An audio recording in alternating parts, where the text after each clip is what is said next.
Bonsoir, chers étudiants. Euh, Bienvenue à cette énième séance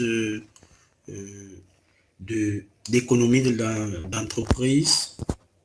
Alors, la dernière fois, nous avons travaillé sur un chapitre que nous n'avons pas achevé, le chapitre 3 sur les marchés et les prix.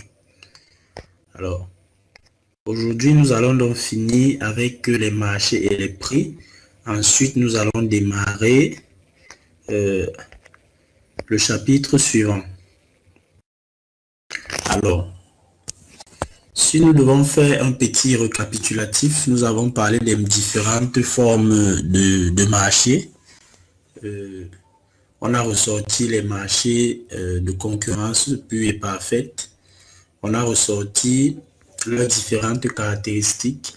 On a aussi ressorti les marchés tels que les marchés de monopole.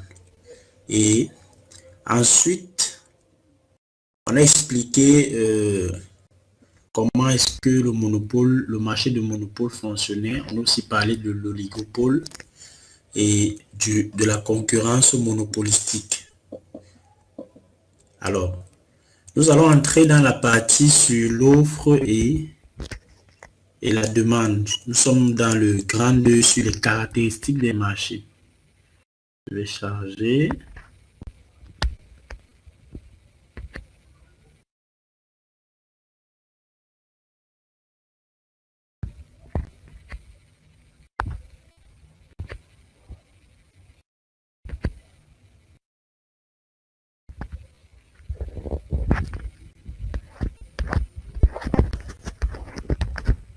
Voilà, nous sommes ici au niveau des caractéristiques des marchés.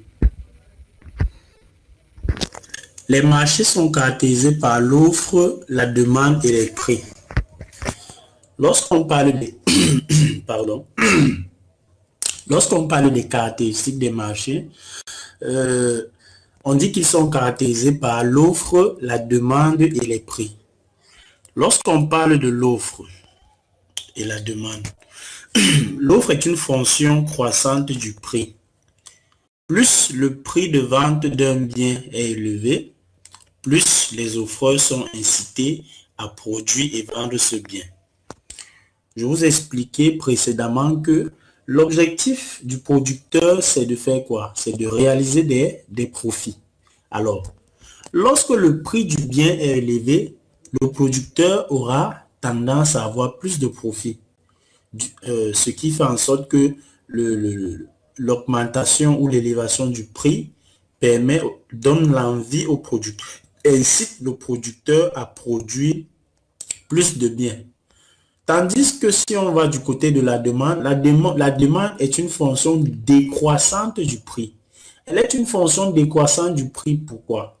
Parce que lorsque on voit la situation du consommateur, le consommateur, lui, il veut maximiser son utilité. Et il sait que, étant un consommateur rationnel, il sait que pour consommer les biens sur le marché, il doit tenir compte de son budget.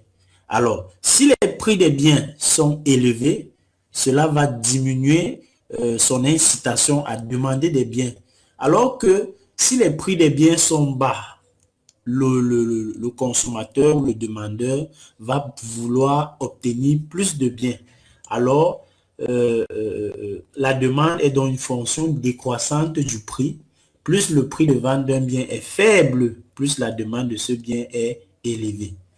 Comment fait-on pour avoir l'équilibre du marché?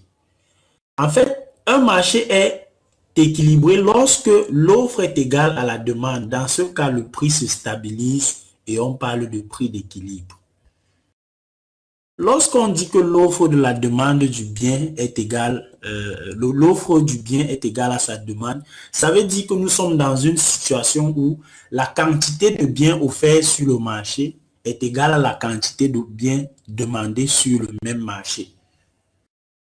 Si vous vous engagez, disons, vous partez au village, vous ramassez des mangues pour venir vendre au marché.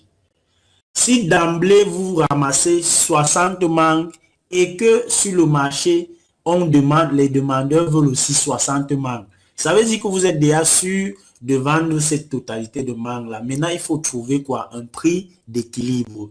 Il faut trouver un prix qui va vous arranger, vous, le producteur ou l'offreur, avec le demandeur ou le consommateur.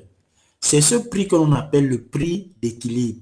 Vous voyez ici, ça, sur cette courbe, ceci représente la demande, ceci représente, cet axe représente la demande, cet axe-ci représente l'offre, et à l'équilibre, donc, on a le prix, qui est ce prix d'équilibre là. Alors, les procédures maintenant de fixation de prix. Bien qu'il y ait cet équilibre sur le marché, il faut comprendre qu'il y a des procédures de fixation des prix. Pourquoi est-ce qu'il y a des procédures? Parce que le prix est la valeur marchande d'un bien. Je vous ai dit récemment que lorsqu'on dit que le prix, c'est la valeur marchande d'un bien ou d'un service, le prix encore, c'est quoi? C'est l'expression monétaire de la valeur d'une transaction. L'expression monétaire de la valeur d'une transaction. La tarification varie du secteur privé au secteur public. Pourquoi? La façon dont les entreprises, le secteur privé taxe les prix, cette façon, elle est différente quand on se retrouve dans le secteur public. Alors, la tarification privée. Les entreprises privées déterminent leur prix en tenant compte de la concurrence, des coûts de production et de la demande. Comment? Comment est-ce que l'entreprise privée fonctionne? Pour taxer son prix sur le marché, elle doit tenir compte de la concurrence. Si je vais prendre l'exemple d'un produit récent, je peux prendre l'exemple d'un produit récent. Bon, disons, prenons le cas de l'eau minérale, du marché de l'eau minérale. Lorsque les entreprises, les anciennes entreprises qui faisaient dans l'eau minérale, lorsqu'elles se positionnaient, à l'époque, on vendait au détail la bouteille d'eau minérale, je crois, à 400, 500 francs. Les nouvelles entreprises qui sont arrivées, les Sano et autres là, les Aquabel ou c'est Aquavita, pour entrer dans le marché, elles ont tenu compte du prix de la concurrence. Elles savaient que si elles vendaient leur eau au même prix que la concurrence, puisque la concurrence était totalement installée dans le marché, elles ne pouvaient pas s'en sortir. Elles ont donc tenu compte de la concurrence, elles ont fixé un prix qui est en dessous de celui de la concurrence pour inciter les consommateurs à venir acheter. Au-delà de la concurrence, on doit tenir compte des coûts. Voilà. Pourquoi tenir compte des coûts?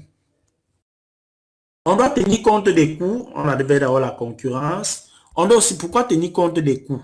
On doit tenir compte des coûts parce que pour déterminer la valeur d'un bien, lorsqu'on est en train de le produire, on doit tenir compte de tous les coûts qui ont engendré cette production. Si je suis dans le cadre, je reste dans la production de l'eau minérale. Là où on est en train d'extraire cette eau minérale, on va dire quoi? Les charges d'extraction, les charges du personnel liées à cette extraction, les charges liées aux impôts payés à l'État, les charges liées par exemple à l'achat du plastique pour les bouteilles. Vous voyez que c'est un certain nombre de charges. Il faut tenir compte donc de tous ces coûts pour déterminer quoi? Pour déterminer le prix du bien. Au-delà donc du coût de production, on a aussi la demande. On doit tenir compte de la demande. Pourquoi? Lorsque je veux mettre mon bien sur le marché, je dois me poser la question, est-ce que la demande est conséquente avant de fixer le prix? Parce que si on ne tient pas compte de la demande, on peut fixer un prix qui est très haut et là, si par exemple les demandeurs ont un revenu ou un pouvoir d'achat relativement bas, ils ne pourront pas acheter. À quoi donc ça sert pour l'entreprise de produire alors qu'on ne va pas demander mais on vient au niveau de la tarification publique. Elle est différente de la tarification privée. Elle dépend des objectifs tels que la redistribution. Le bas tarif permet de corriger les inégalités de revenus. Les inégalités de revenus, c'est quoi? Vous pouvez être dans la même entreprise, le gardien par exemple, s'il a 50 000 le mois, on peut avoir le directeur général qui se retrouve peut-être avec 1 million de francs le mois. Je prends ça un exemple. Vous voyez que j'ai 50 000 en bas de l'échelle, j'ai l'autre qui a 1 million.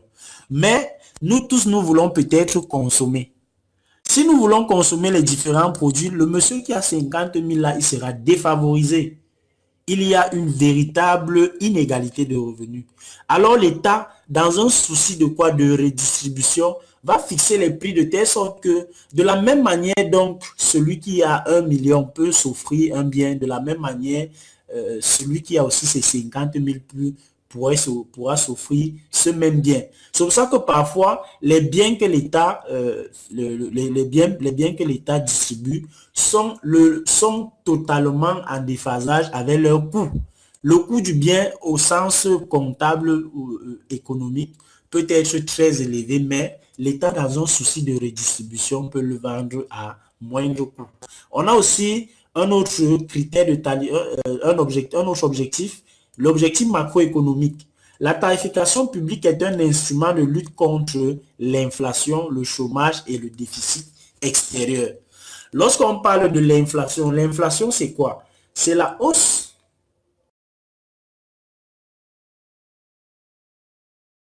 L'inflation c'est quoi? L'inflation c'est la hausse généralisée et soutenue des prix des biens. L'État ne voudrait pas que les prix des biens augmentent dans le marché. Alors, elle tient compte de ça dans sa tarification. Elle tient compte du chômage. Parce que lorsqu'on a un taux élevé de chômeurs, ça veut dire que la majeure partie de la population n'a pas de revenus. Lorsque une population n'a pas de revenus, elle ne peut pas facilement demander les biens et les services. Elle ne pourra pas. Elle ne pourra pas acheter. Puisque si on a plus de chômeurs, on ne peut pas acheter. Elle tient compte aussi du déficit extérieur. Autre élément, on a dernier élément, l'orientation de la demande. Vous voyez que nous avons donc les critères de tarification tant pour les entreprises publiques que pour les entreprises privées. Alors,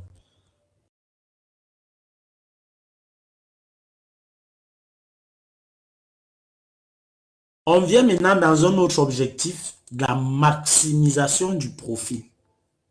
En régime de concurrence pure et parfaite, pour maximiser son profit, l'entreprise doit fixer la quantité produite de telle sorte que le coût marginal soit égal au prix du marché.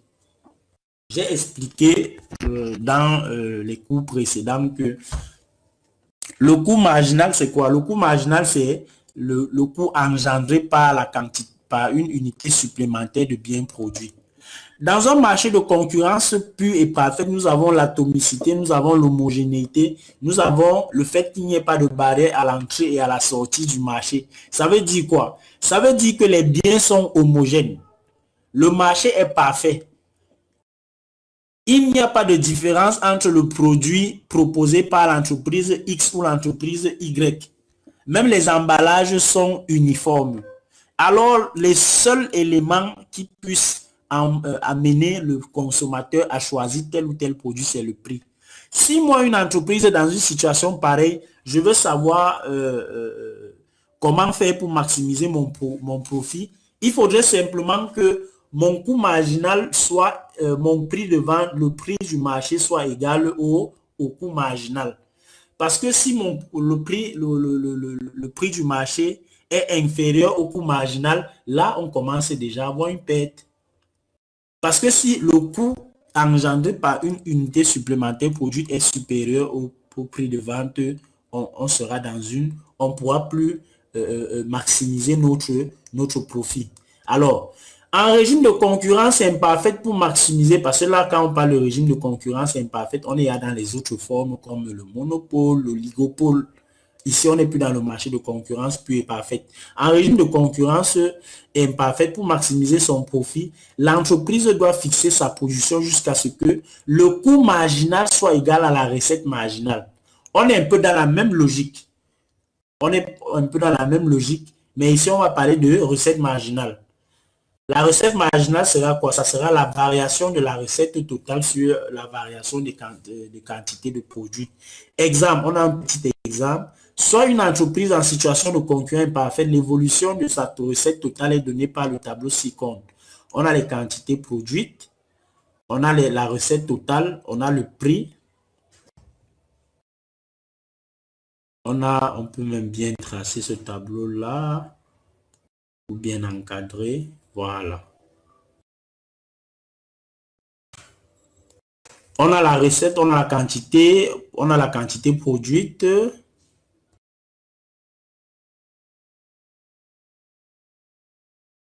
Maintenant, on dit déterminer les recettes marginales. J'ai dit que pour déterminer la recette marginale, on fait quoi? Variation de la recette sur variation des quantités. Quand on a la variation des recettes, 1000 moins l'infini, ici on a la barre. Ici, on a maintenant 1800 moins 1000 divisé par 2 moins 1. C'est ça qui nous donne les 800C. On aura les 800C là. Vous savez que je fais le 1800 moins 1000C divisé par le 2 moins 1C. C'est ça qui me donne les 800C. Les 800C. Alors, c'est la même formule qu'on utilise partout au niveau de la recette marginale. Je viens maintenant, on demande le prix optimal et la quantité optimale, sachant que le coût marginal est de 400. Il faudrait que quoi? Il faudrait que le coût marginal soit égal à la recette marginale. Si le coût marginal est de 400, je cherche dans mon tableau où la recette marginale est de 400. Ici, la recette de marginale est de 400 à ce niveau. La recette marginale est de 400 ici. Voilà. On est ici là. On se rend compte que la recette marginale, je reviens là, la recette marginale est de 400 à ce niveau-ci là. Ici. Exactement là. La recette marginale donc est de 400 pour une quantité produite de combien? De 4 unités. Pour une recette totale pour une recette moyenne de 700 avec une recette totale de 2800. Alors, qu'est-ce qui se passe? On m'a donc dit par interpolation linéaire, le prix optimal est de 700 et la quantité optimale est de 400. Est de 4, pardon. Vous voyez qu'avec ce petit tableau, je peux conclure simplement que le prix, lorsque je suis en marché de concurrence imparfaite, le prix, la recette marginale doit être égale au coût marginal.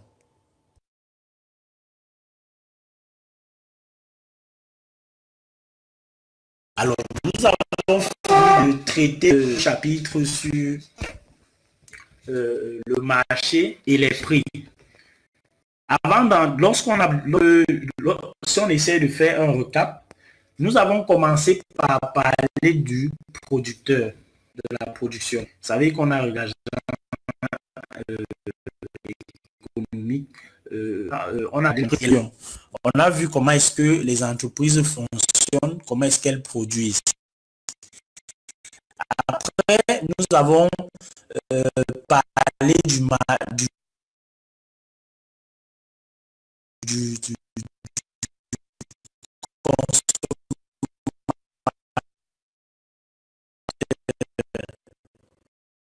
ça veut dire que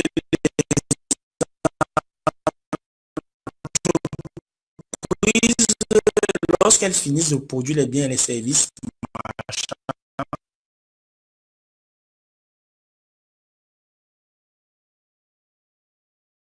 elles vendent ça aux consommateurs. You are currently the only person in this conference.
You are currently the only person in this conference.